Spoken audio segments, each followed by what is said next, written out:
നിങ്ങൾക്കൊരു വിഷമം പറ്റുമ്പോഴേക്ക് ഹൃദയം നൊന്തുപോകുന്ന റസൂൽ. അല്ല പറയാണ്, ആകാശങ്ങളുടെ തമ്പുരാൻ സാക്ഷ്യപ്പെടുത്തുകയാണ്, ഹരീസുൻ അലൈക്കും, നിങ്ങളുടെ കാര്യത്തിൽ വലിയ മോഹവും ജിജ്ഞാസയുമുള്ള റസൂൽ. ബിൽ മുഅ്മിനീന റഊഫുർ റഹീം, മുഅ്മിനീങ്ങളോട് അലിവും കാരുണ്യവുമുള്ള റസൂൽ. സല്ലല്ലാഹു അലൈഹി വസല്ലം ഹജ്ജത്തുൽ വദാഇലെ ഖുതുബക്ക് ശേഷം 81 ദിവസമാണ് ജീവിച്ചത്. ഇദാ ജാഅ നസ്റുല്ലാഹി എന്ന സൂറത്ത് ഇറങ്ങിയിട്ട് 50 ദിവസമാണ് ജീവിച്ചത്. ഇതൊക്കെ ഒടുക്കത്തെ ആയത്താണ്. അവസാനത്തെ ആയത്ത് തൗബയിലെ 128, 129 ആയത്താണെന്നാണ് പ്രമുഖമായിട്ടുള്ള അഭിപ്രായം. അതിനുശേഷം 35 ദിവസം. പിന്നീടുള്ള ദിവസങ്ങളിൽ നബി സല്ലല്ലാഹു അലൈഹി വസല്ലമ കൂടുതലായിട്ട് 2 ദിക്റുകൾ ആവർത്തിക്കുമായിരുന്നു. സുബ്ഹാനകല്ലാഹുമ്മ വബിഹംദികല്ലാഹുമ്മ ഗഫിർലി, എനിക്ക് പുറത്തു തരണേ, നീ എത്ര പരിശുദ്ധൻ, നിന്നെ സ്തുതിക്കുന്നു. സുബ്ഹാനല്ലാഹി വബിഹംദി. നബി വഫാത്താകുന്നതിന് മുമ്പ് അജിദ്നി യാ ജിബ്രീലു മഗ്മൂമ, ജിബ്രീലേ ഞാൻ ദുഃഖിതനാണെന്ന് നബി 2 വട്ടം പറഞ്ഞു. 3-ാമത്തെ ദിവസം മലക്കുൽ മൗത്ത് വന്നു. കൂടെ ഇസ്മായിൽ എന്ന പേരുള്ള ഒരു മലക്ക് 70,000 മലക്കിന്റെ അകമ്പടിയോടെ, ഓരോ മലക്കും 70,000 മലക്കിന്റെ ചുമലിൽ.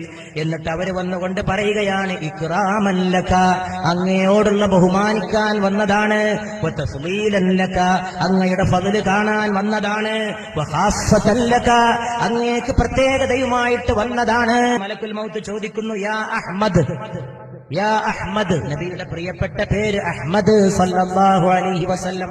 അഹ്മദേ, അങ്ങയുടെ അഭീഷ്ടം പോലെ ചെയ്തു കൊള്ളാം, റൂഹ് പിടിക്കാൻ അനുമതിയുണ്ടെങ്കിൽ അങ്ങനെ, ഇല്ലെങ്കിൽ ഇല്ലെന്ന് പറയുമ്പോ ജിബ്രീലിനോട് നബി സല്ലല്ലാഹു അലൈഹി വസല്ലം പറയുന്നു, മലക്കുൽ മൗത്തിന് അനുമതി നൽകിയിട്ട് അകത്തേക്ക് വിളിച്ചാലും. അപ്പൊ ജിബ്രീൽ മാത്രം പറഞ്ഞു, യാ അഹ്മദ്, ഏ അഹ്മദ് റസൂലേ സല്ലല്ലാഹു അലൈഹി വസല്ലം, ഇന്നല്ലാഹ ഖദ് ഇഷ്താഖ ഇലാ ലിഖാഇക്, അങ്ങയെ കണ്ടുമുട്ടാൻ അല്ലാഹു മോഹിച്ചിരിപ്പാണ് സല്ലല്ലാഹു അലൈഹി വസല്ലം. നബി സല്ലല്ലാഹു അലൈഹി വസല്ലം ആയിഷ റളിയല്ലാഹു അൻഹയോട് ചോദിക്കുന്നു, വല്ലതും ബാക്കിയുണ്ടോ? 7-8 ദീനാറുണ്ട്, അതും ദാനം ചെയ്യാൻ നബി സല്ലല്ലാഹു അലൈഹി വസല്ലമ കൽപ്പിക്കുന്നു.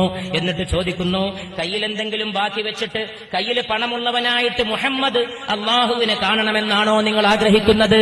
വീട്ടിൽ ബാക്കിയുള്ള ആ നാണയത്തൊട്ടും സദഖ ചെയ്യൂ ആയിഷ എന്ന് പുണ്യ നബി മുഹമ്മദ് മുസ്തഫ സല്ലല്ലാഹു അലൈഹി വആലിഹി വഅസ്ഹാബിഹി വസല്ലമ പറയുകയാണ്.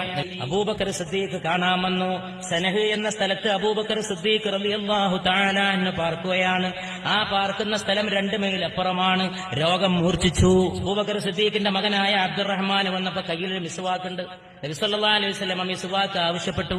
ആയിഷ റളിയല്ലാഹു അൻഹ വാങ്ങിയിട്ട് സ്വന്തം പല്ലുകൊണ്ട് ചതച്ചിട്ടതിന്റെ മുഖഭാഗം മിനുസമാക്കിയിട്ട് നബിയുടെ കയ്യിൽ കൊടുത്തു. നബി അതുകൊണ്ട് പല്ല് തേച്ചു. വഫാത്തിന് മുമ്പ് ആയിഷ ബീവി പിന്നെ അഭിമാനത്തോടെ പറയാണ്, നബി സല്ലല്ലാഹു അലൈഹി വസല്ലമയുടെ മുഖത്തെ വിയർപ്പുമായി എന്റെ മുഖത്തെ വിയർപ്പ് അവസാനത്തെ ഘട്ടത്തിലും ചേർന്നിട്ടുണ്ട്. എന്റെ വീട്ടിൽ കിടന്നാണ് അവിടുന്ന് നിദ്ര കൊണ്ടത്. പിന്നെ ഫാത്തിമയുടെ വരവാണ്. മോളെ ഫാത്തിമ, ഫാത്തിമയെ ആളയച്ചു വരുത്തി. ഫാത്തിമ വന്നിട്ട് ചോദിച്ചു, എങ്ങനെയുണ്ട് പിതാവേ? ഫാത്തിമയുടെ കൈയെടുത്തിട്ട് തന്റെ കയ്യിൽ വെച്ചിട്ട് മുത്തം വെച്ചു. ഇന്നലിൽ മൗത്തി സക്കറാത്ത്, മരണത്തിന് വേദനയുണ്ട് മോളെ. ഇന്നത്തെ ദിവസത്തിന് ശേഷം നിന്റെ പിതാവിനൊരു വേദനയുമില്ല. ഫലാ വറബ്ബി വറബ്ബി താഹ അബീകി ലാ യതീബുൽ മദ്ഹു ഇല്ലാ ഫീകി.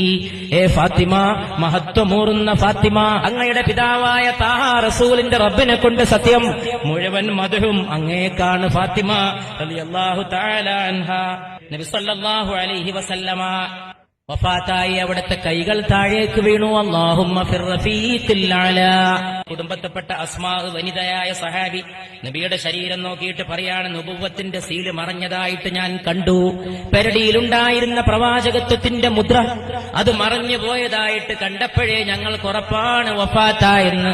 പക്ഷേ പുറത്ത് ഉമറിന്റെ പ്രസംഗമാണ്. സിദ്ദീഖുൽ അക്ബർ റളിയല്ലാഹു തആല എന്ന് വന്നുകൊണ്ട് ഖുർആനിക സൂക്തങ്ങൾ ഉദ്ധരിച്ച് പ്രസംഗിക്കുമ്പോൾ ഉമറിന്റെ കയ്യിൽ നിന്ന് താഴേക്ക് വീഴുന്നു. സിദ്ദീഖ് റസൂലിന്റെ വീട്ടിലേക്ക് കടന്നു. മകളായ ആയിഷയുടെ വീട്ടിലെത്തിയിട്ട് 2 കണ്ണിന്റെയും ഇടയിലുള്ള നെറ്റിയിൽ മുത്തം വെച്ചുകൊണ്ട് പറയുകയാണ്, അങ്ങ് ജീവിച്ചപ്പോഴും വിശുദ്ധി, അങ്ങയുടെ വഫാത്തിലും വിശുദ്ധി യാ റസൂലല്ലാഹ് സല്ലല്ലാഹു അലൈഹി വസല്ലം.